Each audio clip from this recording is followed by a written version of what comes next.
نظام التحذير LDA يستخدم مستشعر الكاميرا لمراقبة خطوط السير البيضاء أو الصفراء للتنبيه عند الانحراف عن خط السير.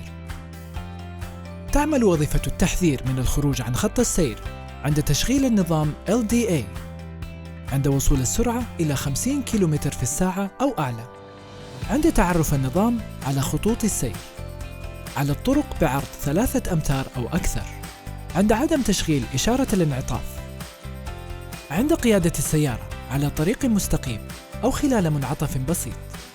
لتفادي تعرض النظام لخلل، اتبع التعليمات التالية: تجنب تعديل المصابيح الأمامية، تجنب تعديل جهاز التعليق، تجنب تركيب أو وضع أي شيء على غطاء المحرك أو على الشبكة.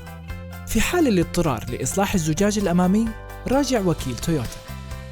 قد لا تعمل الوظائف المتنوعة بصورة عادية في الحالات التالية: عندما تكون الخطوط الأرضية غير واضحة لأي سبب من الأسباب، عندما تكون الخطوط الأرضية من النوع المنقط الغير متصل، عند القيادة على طريق متعرج، عندما يكون خط السير ضيقاً جداً أو عريضاً جداً، عند ميلان السيارة بشكل كبير بسبب حمولة الأمتعة الثقيلة.